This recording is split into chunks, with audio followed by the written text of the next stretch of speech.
From Variety, celebrating more than 120 years covering the business of entertainment, this is the Award Circuit Podcast.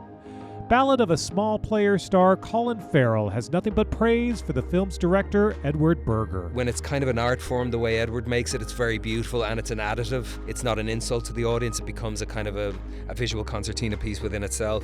So he's got a really keen eye for detail and he's just extraordinarily collaborative and he's curious and he seems to be wanting to now push the boundaries. You know, he could have done something a lot more contained and a lot more kind of formal than I feel Ballad is. But yeah, as I said, he wanted to just stretch it out and really push himself. I'm Michael Schneider. And on this episode of the Variety Award Circuit Podcast, we talk to Ballad of a Small Player star Colin Farrell about his career, collaborations, sobriety, Batman, and more.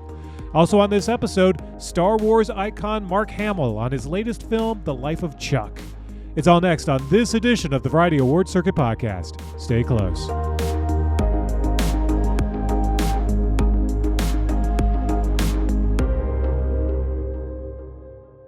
Colin Farrell has spent the last 25 years running full tilt through the entertainment industry, from action blockbusters to intimate character dramas, and more recently, under heavy prosthetics as DC Comics villain Oswald Cobblepot in HBO Max's The Penguin. But his latest role in Edward Berger's operatic drama Ballad of a Small Player might be one of the Irish star's most personal yet. Farrell plays Lord Doyle, a washed-up British gambler stumbling through the neon-lit chaos of Macau, hiding from his past and slipping further into addiction. The film, adapted from Lawrence Osborne's novel, is a kaleidoscopic departure for Berger, whose past works include the German war drama All Quiet on the Western Front and the religious thriller Conclave. Where those films were grounded and austere, Ballad is loud, saturated, and surreal. Variety Chief Awards Editor Clayton Davis spoke to Farrell about Ballad of a Small Player, where things stand now in his career, what's next with entries like The Batman 2, slated to begin production in 2026, and more. Clayton began by noting that Farrell is enjoying a bit of a lull before things pick up again. Gainfully unemployed. Yeah, no, I've been going back to back, and really not by design. I don't feel. I'm not going to say I'm not ambitious. We all have ambitions, and as I say, I got on the plane 25 years ago and came here. I have ambition, but I'm not as ambitious as you could think I am from the outside looking in because I work a lot. But now I am looking a little down the road and it looks like November, December, I've nothing lined up. November, December, January. I've nothing lined up at all, which is a kind of a sweet spot to be in. Holidays are good. Yeah. Yeah, looking forward to just being home, catching some movies, maybe a road trip or two, hanging with my boys, that stuff. You're here because, you know, you did a movie with one of my favorite dudes, Edward Berger. Ah, he's lovely. Ballad of a Small Player. I love Edward Berger, man.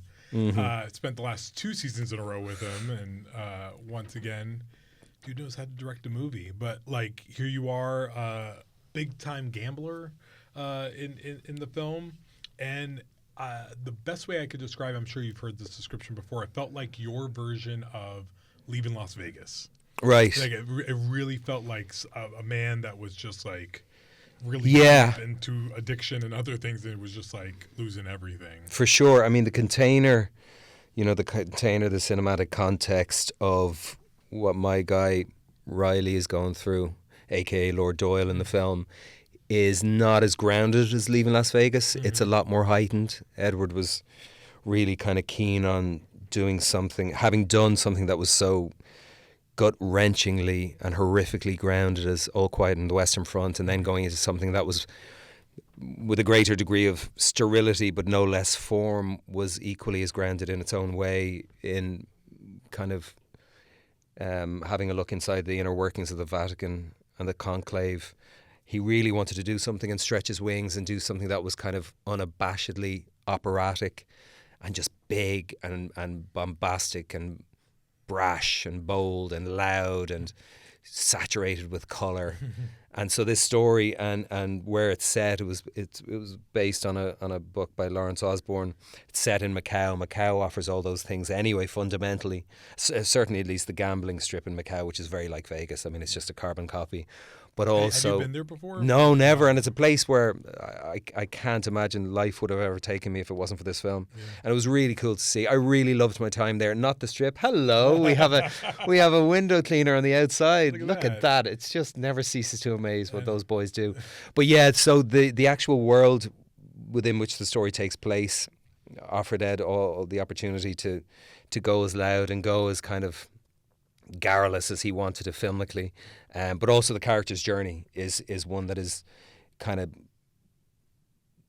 designed with an eye on the inner workings and the inevitable kind of disgust and shame that accompany the journey of an addict heading quickly towards his rock bottom.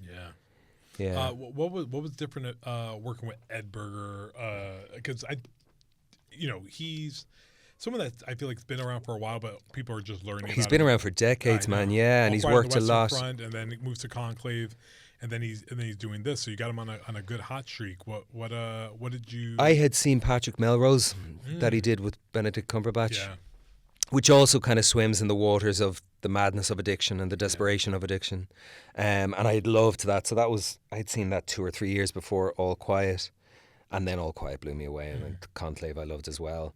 But yeah, he's extraordinary. He's incredibly collaborative, and you don't often get, directors who are considered auteurs, and have kind of as keen a singularity of vision and as clear a vision as Edward has, that are as inclusive and collaborative as he is. He has an amazing troupe of creatives that he works with. James Friend, his cinematographer, down to the camera operator and the focus puller. Danny Bishop was his camera operator on All Quiet as well, and Phil Hardy, the focus puller. Such essential ingredients in a film that is inevitably, Ed also has a very keen aesthetic eye, a really, really kind of dogmatic approach to details, as is demonstrated by, the opening, well, the whole way through All Quiet, but the opening 5 minutes of Conclave, I feel, was kind of, I'm not a fan of inserts in film. I'm not a fan of didactism, and having to spell everything out. But when it's kind of an art form, the way Edward makes it, it's very beautiful, and it's an additive. It's not an insult to the audience. It becomes a kind of a concertina piece, a visual concertina piece within itself. So he's got a really keen eye for detail, and he's just extraordinarily collaborative, and he's curious, and he seems to be wanting to now push the boundaries. He could have done something a lot more contained and a lot more kind of formal than I feel Ballad is. But yeah, as I said, he wanted to just stretch it out and really push himself.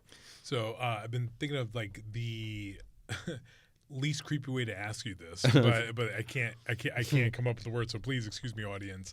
I've never seen you look more wet on film than you are in this. Yes, darling, moist. It is just. I just wipe his brow. What can I say? Gambling turns the character on until it turns him off, nearly to the point of death. It was human as all hell there. It was like I was trying to run because I love running, and I was trying to run. I was getting ready to do the Dublin Marathon, which was going to be about 3 weeks after we wrapped, so I knew that I had to keep getting miles in, and the days were long in Macau, and they were wonderful, but they were really long. I remember going out for a run one day, and it was 93 degrees heat and 96% humidity, and it was about 9 o'clock in the evening, so it was pretty brutal. Having said all that, there might have been 1 or 2 spritz bottles floating around the film set. Ed was a big fan of nothing in the film is subtle, and he wanted me drenched all the time. He wanted that perspiration. I guess he didn't trust me as an actor, so he wanted to double down, to use the proper parlance of the world we're exploring. It's awesome. The film dives into themes of chance, addiction, fate. Yeah. Do you find yourself relating to the idea of people chasing something bigger than themselves, something to their own detriment? I certainly relate to the idea of being a victim of this myself from time to time, not as much as I used to be in my 20s and 30s, but still to this day at 49, that we do seem to, all of us human beings, not all of us human beings, the majority of human beings are struggling to provide for their families and themselves. Or really, the majority are struggling to figure out where the next meal is coming from and keep a roof over their heads and their families' heads. But particularly in the Western world, a lot of human beings do look, and again, I'm guilty of this on many occasions, do look outside themselves, outside ourselves, for something in the environment that will give us a sense that our existence is justified. Because it's such a powerful thing to be a human being, and we all feel like we didn't ask for it. We're stuck at a party that we don't remember ever reading the invite to, and so we're constantly looking outside ourselves for some way in which we can justify our existence, or something that will acknowledge or indicate our worth. You know, for some people it's the obvious things like big houses and cars, and it can be clothes, it can be a particular hobby we identify with, all these things. Some things are innocuous, some potentially are more harmful than others. But I certainly I can relate to, I suppose, on a personal level, Doyle's struggle. Certainly with addiction as well. I have my own history with addiction, but that kind of looking outside oneself for a justification for one's very existence is kind of it's a bit of a fool's errand, you know? I can understand that. I mean, it's wild to watch, like, you know, because when people think of addiction, obviously they think of, like, you know, drug addiction, and it's hard to talk about, like, people who are addicted to the idea of something, or chasing, like, a win, or even the fact of you have to lose to win, because obviously I don't want to give any spoiler alerts, but there's such a run in the movie towards the end about what the character experiences. And sometimes, I'm quoting "White Men Can't Jump" right now, but when you win, you really lose. There's nothing wrong with quoting "White Men Can't Jump." Man, nice, man. Because Rosie Perez, Now and Forever. You just came off a Emmy run with the Penguin. What's going on with your head now that the TV season's wrapped? I mean, listen, talking about a show for a year. Oh my God, we got mileage out of that, man. I mean, we squeezed every last drop. There's no toothpaste left in the tube on that one. What can we possibly talk about? No, there was no toothpaste left in the tube on that one. The Penguin, we really, I did not. I mean, none of us expected. You're always, like, honest to God, and you go to work, cast and crew, whatever your position is on a film set or a television show set, you always hope that it works out. You really do. And so we had high hopes, but I can really confirm across the board from pretty much every single member in front of the camera and behind on that project, we did not expect it to go on. I'll just speak about myself. I had no expectation for that to achieve the heights that it achieved, either critically or with the public's opinion. You know, it was really kind of, and it's really as crushing as it is when something doesn't work. It's so thrilling when something works. It really is. Like when something finds an audience, and the critic stuff. Look, it's always favourable to be critically received rather than the obverse, but to find an audience, because you're always, for me, I can't but approach my work as an actor from the most fundamental perspective I have in relation to cinema and television, which is a fan. Yeah. And always will be. Yeah. Like even at 49, I've been an actor for 25 years. Yeah. I still am a fan and have been a fan, you know, way longer than I've been an actor. If I ever hang up the old spurs and walk away from acting, I'll still be a fan until the day I die. So there's something about connecting with an audience, and the way the audience received Penguin was just such a thrill. It really, really was. I mean, it's especially for something in the genre space. Like, those aren't always givens. But I want to go back to, you know, you 25 years. And we forget, like, I mean, first time I saw you was Minority Report. I believe that was the first time I saw you. I was like, and then thought you were American, and then I felt bamboozled, obviously, like the rest of us. Yeah, and then I heard an Irish accent out of nowhere afterward. But take me back to 25 years ago and looking at yourself now. Do you still feel that same type of, like, excitement, or was it just a completely different headspace that you were in? It was completely, oh my God, how life has changed in 25 years. Yeah. It was a completely different headspace. But I will say it was an incredibly exciting time to be, what was I? I was 22 or 23 when I got off the plane from Dublin. I had an Irish agent at the time, and she was with me. We stayed in what was formerly the Holiday Inn, which is now a Wyndham Hotel on Colorado and Santa Monica, right by the pier. And I did 3 weeks of meetings, and I had never been to America in my life. So all of a sudden, I came here as an actor. I could see the Hollywood sign in the hills. It was very exciting, and it was very pure. And And then Joel Schumacher, God rest his soul and his generosity of spirit. Joel really got a kick from, quote unquote, discovering, quote unquote, new actors or actors that had been unseen in films. And like he, you know, the Brat Pack, and he's synonymous with, you know, St. Elmo's Fire and the Lost Boys, and actors that he gave their first opportunity in film. And I was one of those actors. I'd done a couple of bits and pieces at home. I did a TV show called Ballad Angel. I had a couple of days as a whatever special extra means. I think I had like one word, not even a line. But in Ireland, Frankie Starlight, a film that Matt Dillon did, and a couple of other things. But I was, you know, unknown in the extreme. And Joel took a punt and put me in Tigerland.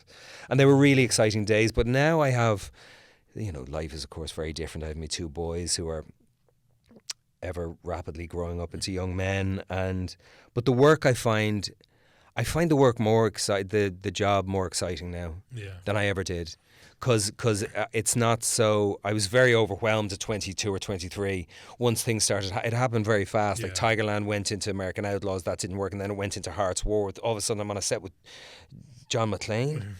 Do you know what I mean? Like seriously, I'm all of a sudden I'm on a set with John McClane. Then I'm on a set with Michael Corleone doing The Recruit. Like, and I was 24. It was just the most spectacular kind of head fuck that was wonderful, but it was very overwhelming. But I was very keen to act like it wasn't overwhelming and it didn't mean anything. But all the while, it did mean a lot to me because I was a 24-year-old kid from Dublin. So I feel now that life is kind of settled, or I've settled into life more.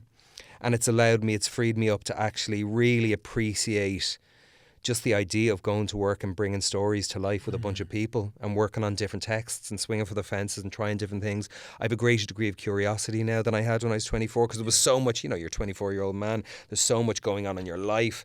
Not that there's not a lot going on now, but just I can kind of separate, and the world, as noisy as it still can be sometimes, doesn't drown my mind out with its chaos and its noise, or even the ambition that I was referring to earlier.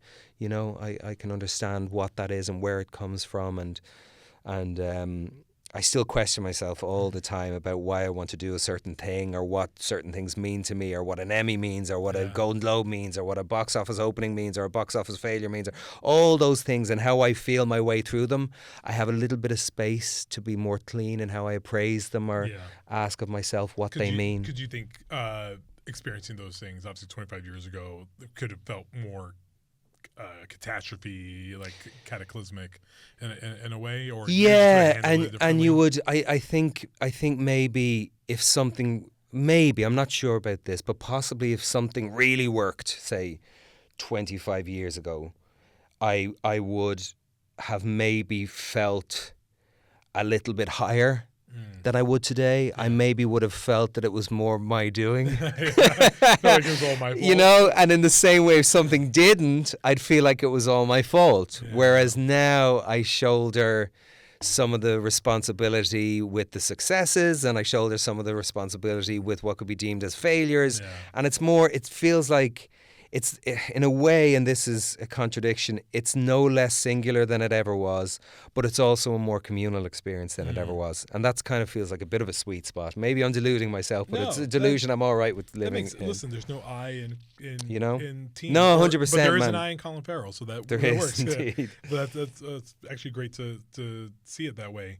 I mean, listen, I'm going to ask you because I'm contractually obligated to, and I know that you're going to tell me all the information. So fans want to know, got Batman 2 shooting at the beginning of next year. Yeah. What can you tell us? Is there anything you can tell us? I'm contractually obligated to shoot that question down, to meet your contractual obligation with my contractual obligation. What a sword fight. No, I just, as I said a couple of weeks ago, maybe it was to you in one of the festivals, I don't know, but I read the script. And it's just brilliant. That's great. It really is. Like, I would move on from this question. Oh, yeah. Easily. Do you know what I mean? Easily. I could just say, I've been told not to.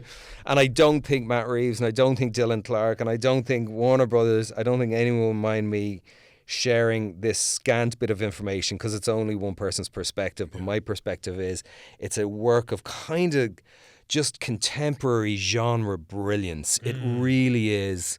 And I just think, you know, Matt he toils so hard and he puts himself under such pressure. And I think he realizes what this character and what this world means to so many people, and he knows it's been around for decades, and he's the man for the job. You know, he really is. I just think he's a brilliant filmmaker.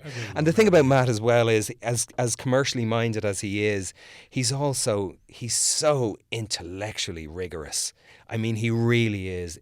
This film, as I think the first one seemed to, and people seem to feel, will work on so many levels, as pure entertainment, as an investigation of the psychology of the character of Bruce Wayne and Batman. It's really, really, and it's very moving. I found myself very emotionally moved while I was reading it. So, yeah. Yeah. One thing I always know about Matt Reeves, I could just tell, and not many directors elicit this feeling, but I could tell he loves movies. Yeah, he loves them. He really does. Yeah. So that's always appreciated from on my side. Always, I look at your IMDb to just see what we have coming up. Any update on Sergeant Rock? Oh, no. That's just... And I kind of was, I was kind of relieved it was pulled, because I was going to go straight in I just did the second season of this TV show Sugar for Apple. And I literally would have wrapped that and been on a plane, and it's great now. I get to be home now with the kids, man. Yeah. So no, I don't know if it's going to circle back or what's going to happen. I haven't spoken to Luca about it. I have no idea. Belly of the Beast, Andrew Haigh. Oh, God, that one's a heartbreaker, man. I love that script. I love Andrew Haigh. I love that script so much. Yeah, it's, the climate now can't seem to get X amount, which is not a lot, to make it. And, Ben Stiller wants to play Norman Mailer, and I've spoken to Ben about it, and I would play Jack Henry Abbott, and Andrew Haigh wrote an extraordinary script, really. But it's a tough film to get made. It's tough subject matter, and the way Andrew would like to film it, I know he would like to film it on film, shoot it on film, and it would be quite, I don't want to say hopeless, but there is a hopelessness to that film and to that story. But also it's a fascinating time in the history of American culture and cinema and literature. Yeah. Norman Mailer was kind of, on a bit of a downward slope in regards to how he was being perceived, or certainly how he felt he was being perceived as a great American man of letters. And Jack Henry Abbott, everyone kind of getting into his corner and trying to promote the idea that his art was reason enough for him to be let out of the penitentiary, and it was proven horrifically within a few weeks of his being set free that he should not have been, and he was totally institutionalized at that point, and he wasn't equipped to deal with the outside world, and it came to horrific consequences, that story. But it's a beautiful script. I don't know if we can get it made. I would love to do it. It would look and feel like a little bit like the aesthetic and the feeling, the sensibility of Taxi Driver and of Midnight Cowboy. It would be a real throwback, and it's very hard to try and pitch that kind of film now. I'm not saying, by the way, I'm not saying it would be as good as those. Do you know what I'm just saying? I know Andrew is such a pure storyteller, and aesthetically, he wouldn't like it to feel like a film set in 1979 that was shot in 2025 or 6. Yeah. He really would like to feel like it was a cinematic time capsule. Does that because you said at the top, you were like, it's not a lot of money, and you hear about some of these budgets on some of the movies, and you're like, come on, guys, you just slip a little bit off. I know, man. Yeah, really, it's like I know. I kind of understand the struggle with marketing a picture like this, but I also with what we would be asking for to bring it all home. God forbid, but if I ran a big studio, I go, you know what? There's a check for that. I'll take a punt on that. Yeah. Because it wouldn't be a heavy loss. Like, it really wouldn't be a heavy loss. So, I don't know. We'll see. We'll keep trying to push that rock uphill. I'm already probably about 10 years older than Jack Henry Abbott was when he died. So, the ship might have said, I'm not sure. I'm not sure, man. Still looking all maybe right, I'm a fan of AI after all. Just a quick brush through the old crow's feet and the laugh lines. Yeah. You already mentioned Sugar, so you're done filming season 2 of Sugar. Yeah, we finished a couple of months ago. Yeah. Awesome. So I don't even need to talk about that, because I was wondering if you had finished that. So there you go. Yeah. the Penguin season 2. There's been chatter about it, but more so, I think they said it really. I think Lauren specifically said really depends on Colin. If Colin wants. I mean, honestly, get back into that suit. like straight up. Yeah. I've talked from all different angles about my experience on it, and I both loved it, and by the end of it, I was I was so over it. I don't get me wrong. I was paid highly for it. It was like, again, to talk about being a fan of film and television. Like, I cannot separate this fella who's in a trailer slipping into the bodysuit at the start of a day. I cannot separate that guy from the 5-year-old, 6-year-old Colin in his pajamas who sat watching Batman 66 on his parents' living room floor. Do you know what I mean? I can't. So my sense of honor in bringing this, another iteration of this character from Burgess and Danny and the gentleman from the Gotham TV show, which I still haven't watched, who I heard is extraordinary as the Penguin. My honor was very real, but I was spoiled by getting 8 hours and 6 months. Like, I don't feel a burning desire myself to have another 8 hours. Do you know what I mean? Yeah. But life is bigger than my burning desires. Yeah. We acknowledge that as well. Sure. If they came up with a really, really interesting way, because it has to work kind of in some parallel way to Matt's world. Yeah, because it leaves off. It's supposed to set up at the beginning of Batman 2. Yeah, exactly. And even if it's not directly like, the Penguin show was set up so beautifully, architecturally, infrastructurally, emotionally, psychologically, opportunistically by what happened at the end of the Batman film. Yeah. The flood and those two things, the flood and Carmine Falcone being killed, and there being a power vacuum in Gotham City. It was a perfect opportunity for us to create this parallel story, 8 hours long, that could then possibly lead into the second film. So it would have to be something really cool. I wouldn't like to go back to the trough just because the first one worked and then leave something with, people had a distaste for it and they're like, why didn't they leave it alone? It'd be a shame. Yes, I'd still get paid. Yeah, blah, blah, blah. I get it, but it would be a shame. So if they came up with something extraordinary, of course I'd be interested in doing it again, yeah. That's Colin Farrell, star of Warner Brothers' Ballad of a Small Player, which opens in select theaters on October 15 and then streams on Netflix starting October 29. After the break, the life of Chuck star Mark Hamill. From Los Angeles, this is the Variety Awards Circuit Podcast.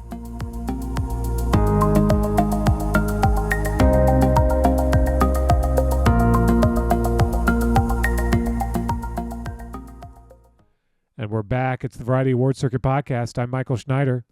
In Mike Flanagan's adaptation of Stephen King's novella The Life of Chuck, Mark Hamill plays an aging accountant, an intimate and surprising departure from the larger-than-life characters that made him famous, such as, of course, Luke Skywalker from the Star Wars series. The film, which stars Tom Hiddleston, Chiwetel Ejiofor, and Karen Gillan, explores memory, mortality, and the marks we leave behind. Variety's Clayton Davis spoke to Hamill about his career, the joy of working on The Life of Chuck, and the stories that continue to make him one of Hollywood's most treasured performers. Clayton began by talking to Hamill about his recent busy string of projects. Well, it's been an interesting 12 months because in that span of time, I did a voice in The Wild Robot, I did a voice of King Herod in The King of Kings, then The Life of Chuck, then The Long Walk, then the SpongeBob movie, Search for SquarePants, which makes me laugh every time I hear because it sounds like it's important. Yeah. Search for SquarePants. Gotta look for it. But it's just more inspired silliness. 5 more diverse films you could not find, unified only by the fact that they all begin with the word the. So, The Life of Chuck. Yes. It's so. I find it to just be. I've been telling people it's just a delightful film. It's so delightful to sit with, delightful to watch. I just loved it front to back. It was great. And then when you pop up in it, it was like this. I had forgotten that you were in it because I don't usually look at. I remember Tom Hiddleston hearing a lot about that. And I heard about dance sequence. That's all that people told me. But then one of the greatest dance sequences of all time because it's unexpected and it grows organically in a believable way where you said that could happen. Yeah. If you go to an MGM musical, you're expecting a dance number, of course. This one grows out of nowhere, and like everything else about the movie, it's so unexpected. One of the hard things for me, Clayton, was how am I going to promote this? Because how do you describe the indescribable? Yeah. I mean, when Mike emailed me that he had a part that he thought I'd be right for, I immediately ordered If It Bleeds, which is the collection that it's contained in. Now, I'd worked for Mike in The Fall of the House of Usher, and I'd seen all of his stuff. Haunting of Hill House, Haunting of Bly Manor, Midnight Mass, on and on. But I thought between his reputation and Stephen King's reputation, I'm expecting the epic supernatural horror script of all time. Big and twist. I was just set up in the wrong way that really worked because it was so unexpected. I thought, oh my gosh, this is, even for Stephen King, who, you know, he doesn't get the credit for the versatility he has as a writer. I mean, he wrote The Green Mile and Shawshank Redemption, The Body, which became Stand By Me. So he's capable of doing much more than, you know, things like The Shining or Carrie.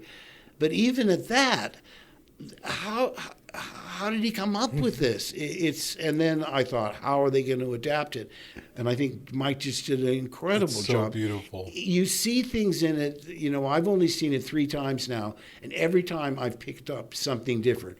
My wife, she said it's her favorite thing I've ever done. Oh. So she's seen it, I don't know, 6, 7 times. Well, that's all the approval you need. That's it. Yeah, exactly. That's why this is When going to be an she's epic happy, Oscar I'm right now. But like I say, being isolated the way I am in Act 1, which, you know, spoiler alert, comes at the end, I read on the page what happened, but to see it realized, the performances, Karen Gillan and Chiwetel Ejiofor, I mean, come on. Carl Lumley, I had scenes with in House of Usher, but he's always great.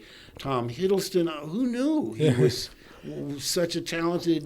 let's not give him too much. Like, he already has enough, like, goodwill. Like, yes, he's very good looking, and he's a sweetie pie, but listen, he's too much. He's a nice person. He's enormously talented. Oh, how I hate him. Oh, he's the worst. You know, it's funny. When I was watching it, I watched the movie at home the first time, and my wife refused to watch it with me because she asked me what it was about. I said, "Oh, it's based on a Stephen King novel," and she went, "Nope." Yeah. I was like, "No, I heard it's not." She was like, "Nope, I don't believe you," and she just walked out of the room. And when it was over, I walked into the bedroom and I was crying. I was like, "Abandoned ship. It's Shawshank Redemption, Stephen King, not it, Stephen King." And I was like, "A mess." Has she watched and it then she was like, "Oh, well, you should have told me that. I would have watched it." And so I don't know if she's watching. She always watches stuff when I'm not around. So for all I know, she's watching it right now. Well, tell her not to go see The Long Walk. Oh yeah, no.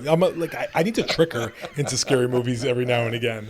But tell me about, like, you know, this role you played icons, larger than life characters, but this one's intimate, life, death, memory. Talks about a lot of different themes. How did you approach that shift, you know, of this scale? Well, you know, it goes from complex to complete simplicity. It's a portrait of Chuck at age 10 or 11.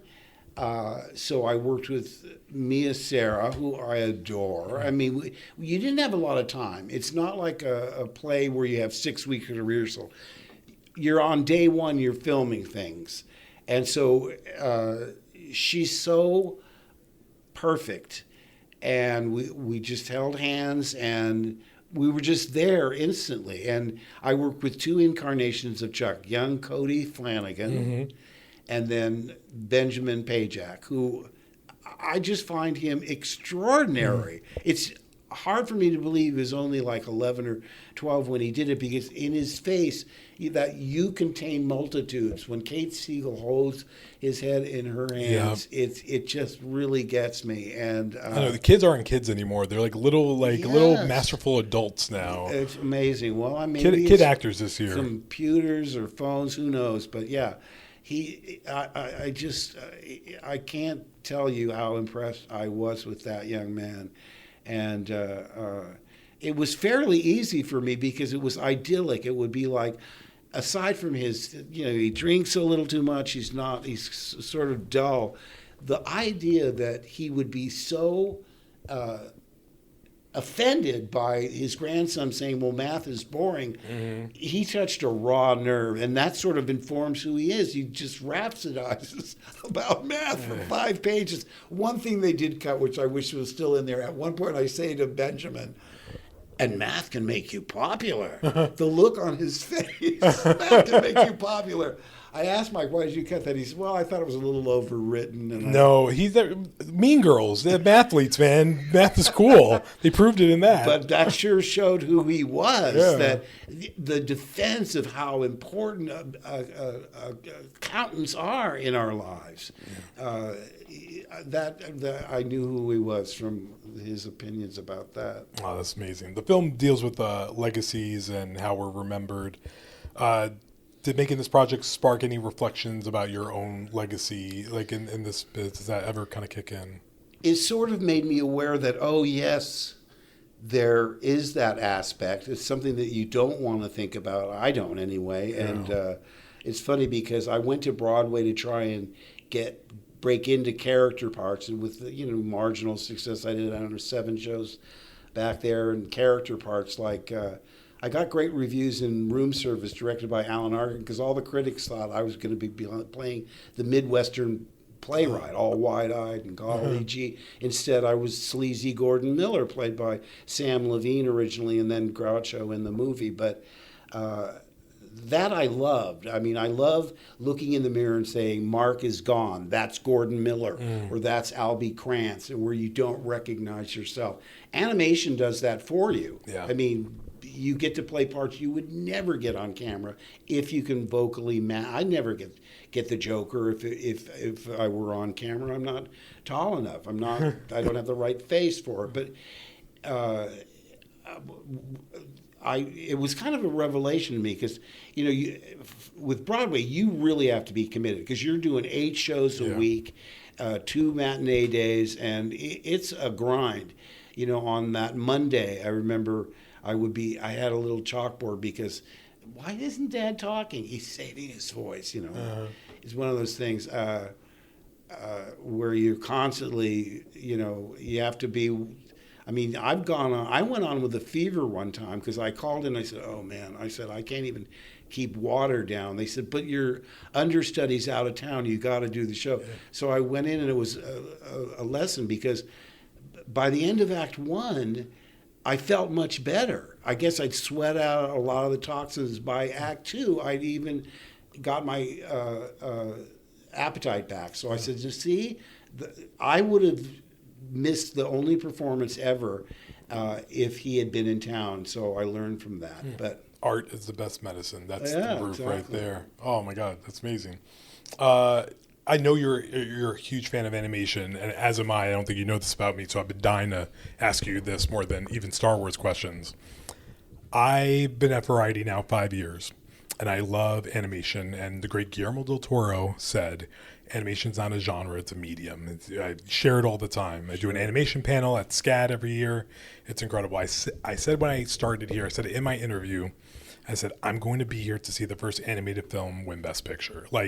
It's going to happen in my lifetime. Right. What does animation mean to you? Because I say that as, ask you that as someone who watches you deliver incredible voice performances, and they're acting performances, and we're still having the argument with, industry people about whether or not it's acting or not, or why doesn't the Academy consider voice performances when they're awarding, people that are in person. What are your thoughts on that, about just voice performances and animation in general? Well, I can see why they want to find a difference between the two because obviously in one medium you cannot be seen. And in a way that's liberating because you're going to make choices that you might not make if you were on camera, where they're right there in your face, and subtlety and nuance counts for a lot. The thing I love about animation is that, the definition of a character actor is an actor that disappears and you see only the character. Animation does that for everybody. Yeah. You're immediately a character actor, and you're going to get parts that you would never get on camera because you're physically not right for it. If you can sound like your 6'2" muscle-bound bodyguard, you'll get the part. And that's what was so amazing about it was a revelation to me because, like I said, I went to Broadway, did that, 10 years doing theater, but when I came back and really got deeply in animation, I had done scattered jobs before, but I sort of built up a reputation with the directors and the writers and so forth that that I'm on time, I'm professional, and blah blah blah. I'm sure that the people were thinking, oh, he's going to show up with an entourage and all that. But once you establish the fact that you're there for the work, I thought, where has this been all my life? I mean, I'd be happy to never be on camera again. That's how much I loved it. Because the community of voiceover actors are so welcoming. And they're all so gifted. It doesn't seem outwardly as cutthroat as when you're competing with X, Y, or Z for a part. Like I say, the Joker was a turning point because it had such an impact. The animated series was well written, beautifully cast, and there were episodes where I thought this could be live action. I mean, there's an integrity and a series of intent that is it's not. I'm saying it wasn't the Saturday morning Super Friends version of the character. It was very much written to cross the line and attract children, but hopefully their parents and older demographics as well. Still top 5 animated series of all time. And nobody believed it was me. I mean, in the grocery store, now they treat your voice. I think I remember learning and thought it was a lie. Do the voice. And you're in the airport. You can't subtly make me laugh, clown. Do the Joker. I mean, you have to really let it rip. That's good moment. I'm contractually obligated to just ask you, and you can run by it as fast as you can. Star Wars fans are always hungry, and wanted to know if there's ever a world you'd return. If anything, my question more so is, did you give Ryan Gosling a good chat before he stepped into his Star Wars? Has he started yet? He has started. They just released the first image. Oh, I should have sent him a telegram or something. No, I mean, look. The way I feel is I had my time, and I love what they're doing with Mandalorian and Book of Boba Fett I've seen. I had to watch those, so they asked me to do brief cameos in the period where Luke was still at the height of his powers, which is interesting because I told George, I said, it's almost like you're doing, if you did this for James Bond, episode 1, he'd be a kid dreaming about the future and then hearing about secret agents. And then the second episode would be him training to be a secret agent. And the third episode was him earning his license to kill and then stopping. No, Doctor, no From Russia with Love, no Goldfinger, no nothing. So Luke has a beginning and an end, but no middle. And that's really just the way... It's just the way it played out. So, but the way I feel about it is no. I had my time, and I think they're doing great, and I wish them all the best. That's the answer I want always from you. If you want to, great. We don't need you just doing that forever. I love what you're doing in Life of Chuck. Like that is, it was such a surprising performance to see from you, and I'm glad that you were able to do it. Well, I wouldn't be sitting here talking about it if it weren't for Mike Flanagan. In other words, when I read, he came over with Trevor Macy to the house and talked about the fall of the House of Usher.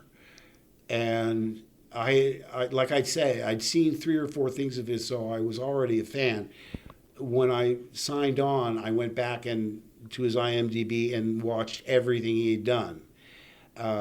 But what I found remarkable, that part in voiceover would have been routine. I'd played sociopaths but never on camera.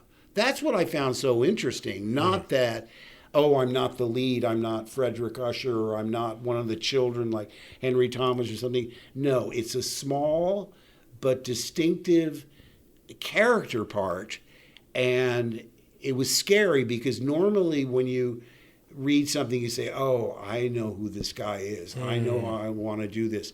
I was flying to Vancouver with not a clue which was really scary. Now, eventually I said, when I started assembling, I said, well, he's so dedicated to the family, the hair should be just long enough I don't want it sticking up, just short enough so it lays down. Because when he gets out of the shower, he rubs his head once with a towel, and that's it. He's devoted to enabling this evil family. And what's remarkable is that Mike thought of me at all. Yeah. What, should I be insulted that he wants me to play an evil sociopathic enabler of these? And one thing I love about Mike, he puts something in it that, because it's all bizarre supernatural occurrences and so forth, but he makes it relatable in the sense that they say, okay, it's the Usher family selling Ligadone, which makes them billions of dollars, but it's highly addictive and kills hundreds of thousands of people. Oh, you mean like the Sackler family with OxyContin? So the baseline is something relatable.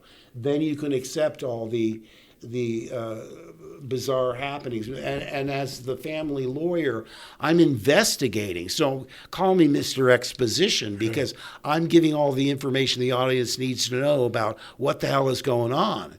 It was really hard in terms of memorization, only because in a normal scene, Clayton sits down and says, "How are you?" Yeah. I have a general idea of what the answer is going to be. Here, it's just the facts, ma'am, and I'm laying out photographs and details. It was really hard. In fact, the actor that was playing Frederick was trying out an earpiece. You hear about people like Johnny Depp that don't want to memorize, So I said, well, if he's going to have a session like that, let me attend when he's done. I want to see if it can help me, because this is ridiculous, the stuff I have to memorize. And I realized within a minute or two, this is a skill I could probably master at some point, but it goes directly against my way of working, which is listen to what the other person says. If you have a conversation and there's this long, ungodly pause as the other actor's hearing the line, it breaks up the flow, the rhythm is all off. I say, it's not for me, thanks, but I'm going to have to tough it out on my own. And so I had cheat sheets. I had little notes written on papers and so forth, and they would give me, if I had props the night before, I could go through and get used to the process. But it was tough going. But again, I just am so grateful that Mike Flanagan thought of me in the first place, and he thought outside the box, because I'd never been offered something like that. And then I was really happy with it, because I'm a small piece of the puzzle of a really, he's known for big ensemble casts of all these wonderful actors. I remember seeing the first two things, the Honey of Hill House and Bly Manor. Aside from Henry Thomas, I hadn't heard of any of these people. Yeah. Oh my gosh, I mean, Samantha Sloyan. Again, I don't want to start, because every one of them are so wonderful. I thought, where have they been all these, So, I mean, I was ready to sign on just to see what his productions are like to be on the inside. And I'm telling you, he's one of the most even-tempered. I've never heard him raise his voice, lose his temper, throw things. I mean, I've had demonstrative directors before. He being on his sets, I mean, it's wonderful. It's like being in a big family. That's Mark Hamill, among the stars of the film The Life of Chuck, which is now available to stream on demand.